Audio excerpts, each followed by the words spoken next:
हरे कृष्णा।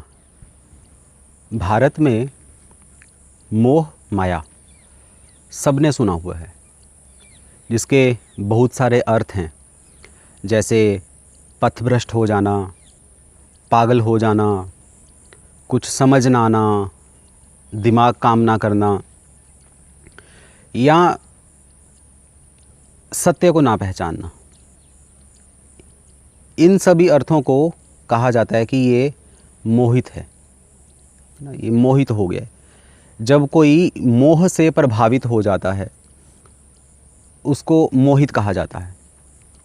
हमारे भारत में ये जो मोहित नाम है, इसका अर्थ यही है कि ये मोह से प्रभावित हो चुका है। कोई जादू या कोई शक्ति इस पर काम कर रही है, जिसकी वजह से ये मोहित हो चुका है। ऑफ कोर्स माया शक्ति जिस पर काम करेगी तो माया अपने मोह से जीव को मोहित कर लेती है। श्रील प्रभुपाद जी मोह का अर्थ लिखते हैं।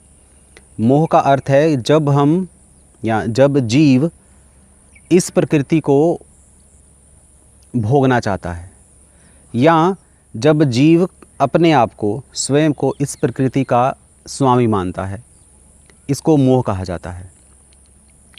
श्रीमद् भागवतम में तीसरे स्कंद के 20वें अध्याय के श्लोक संख्या 18 में और विष्णु पुराण में भी मोह की चर्चा की गई है। भागवतम में तो बताया गया है कि जो तमस है या जो अविद्या है, ये कैसे काम करती है या इसकी क्या क्या लेयर्स हैं। इस श्लोक में अविद्या की 5 लेयर्स कही गई हैं, 5 कवरिंग्स कही गई हैं। वो क्या क्या हैं? तमिस्र, अंधतामिस्र, तमस, मोह, महामोह। और विष्णु पुराण में इसका सीक्वेंस दिया गया है कि ये कैसे कैसे होता है। मोह, महामोह, तमसः, अंधतामिस्र और तामिस्र। प्रभुपाद लिख रहे हैं इसके तात्पर्य में, इसका अनुवाद सारा का सारा, कि मोह क्या है। मोह होता है जब विवेक शून्य हो जाता है, विवेक ख़त्म हो जाता है। विवेक अर्थात सही और गलत की पहचान ना, जो हमारा अंतःकरण है वो दूषित हो जाता है, तो उसको मोह कहा जाता है। अब सही क्या है गलत क्या है कौन बताएगा? वो तो शास्त्र ही हमें बता सकते हैं। तो अर्थ ये है कि जब हम शास्त्र नहीं पढ़ते, शास्त्रों का ज्ञान नहीं लेते, तो हमारे जो सारे डिसीजंस जो आते हैं वो मोह से आते हैं, गलत ही डिसीज़न आते हैं, कहने का अर्थ ये है।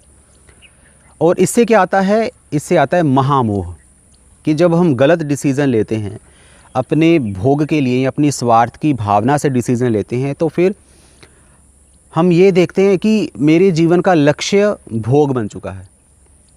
या जब हम पूरे संसार का भोग करना चाहते हैं, पहले तो हम सिर्फ अपने शरीर का भोग कर रहे थे या अपने छोटे से समाज का भोग करते थे, अब पूरे समाज का, पूरे देश का भोग करना चाहेंगे, तो उसको महामोह कहा जाता है। ये क्यों आता है? ये तमस, इस चेतना से आता है। तमस चेतना क्या है?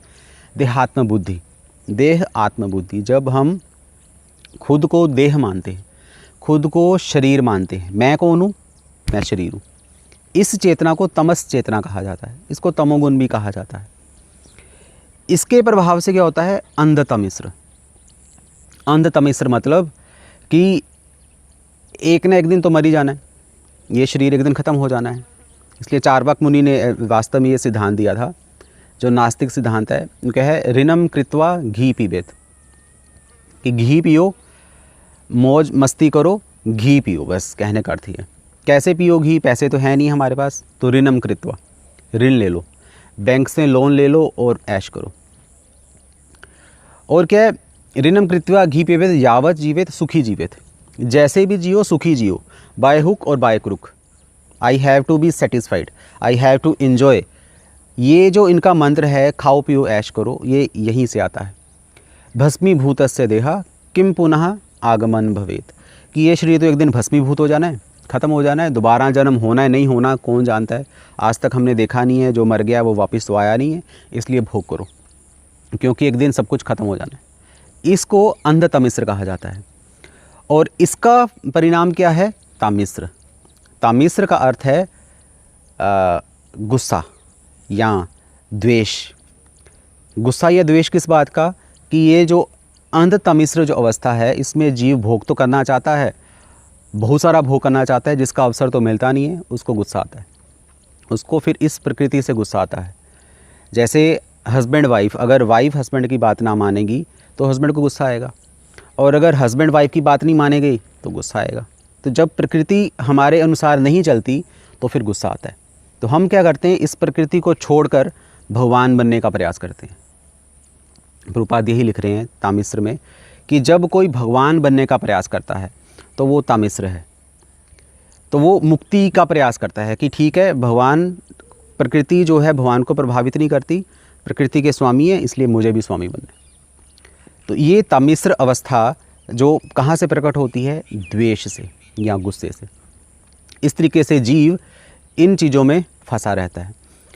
और भगवद गीता में कृष्ण भगवान क्या कहते हैं, 7वें अध्याय के 27वें और 28वें श्लोक में ये परिभाषा दे रहे हैं, मोह की परिभाषा, मोहित क्या होता है और इस मोह से मुक्ति का इलाज क्या है। तो श्लोक संख्या 27 में कृष्ण क्या कह रहे हैं 7वें अध्याय के, इच्छा द्वेष समुत्थेन द्वंद्व मोहेन भारता सर्वभूतानि सम्मोह सर्गे यान्ति परंतप। कि हे अर्जुन, कि सभी प्राणियों का जन्म इच्छा द्वेष रूपी द्वंद्व में होता है। इच्छा द्वेष, कुछ चीज़ें हमें प्राप्त करने की इच्छा है और जो चीज़ें हमें प्राप्त नहीं हुई उनसे हमें द्वेष हो जाता है। बात वही है, द्वेष वाली बात है, इच्छा द्वेष। तो उससे क्या होता है, द्वंद्व, उससे द्वंद्व पैदा होता है। कैसा द्वंद्व, राग द्वेष, एक तो ये द्वंद्व है, कुछ चीज़ें हमें अच्छी लगती हैं, कुछ चीज़ें बुरी लगती हैं। मान अपमान, हमें मान की इच्छा होती है, हमें अपमान की इच्छा तो बिल्कुल नहीं होती।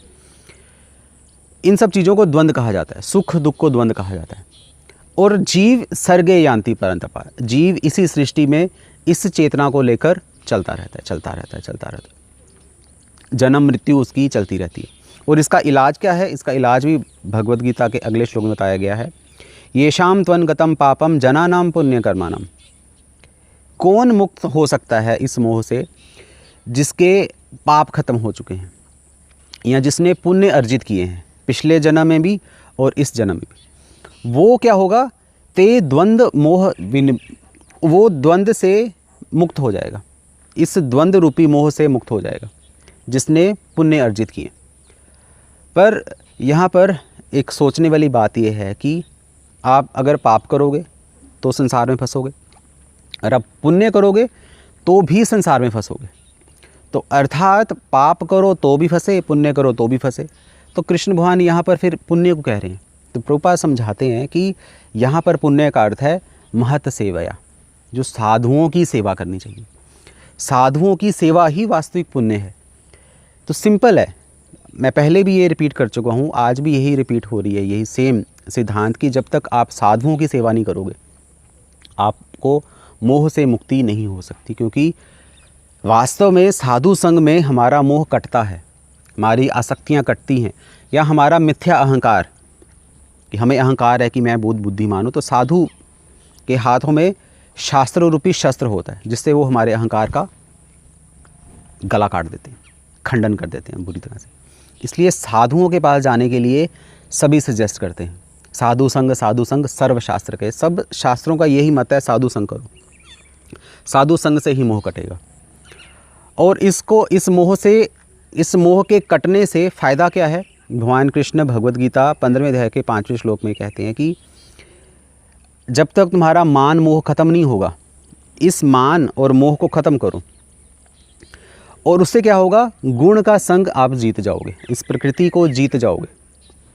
निर्माण मोहा जित संग दोषा अध्यात्म नित्या विनिवृत्त कामा, भक्ति करते हुए काम वासना को जीत जाओगे। तो फिर मोह खत्म हो जाएगा, ये मोह का द्वंद्व खत्म हो जाएगा। उससे क्या होगा, गच्छन्ति अमूढ़ा, उससे तुम्हारी बुद्धि जागृत हो जाएगी, पदम अव्ययम तत्, और जो भगवान का धाम है उसकी प्राप्ति करोगे। सिंपल सी बात है कि हमें क्या करना है, चाहे माया कहो चाहे मोह करो, इसको ख़त्म करना है। कैसे ख़त्म करना है, ज्ञान लेकर, शास्त्रों का ज्ञान लेकर। वो शास्त्रों का ज्ञान कहाँ से मिलेगा, साधुओं की सेवा करके। हरे कृष्ण। श्रील प्रभुपाद की जय।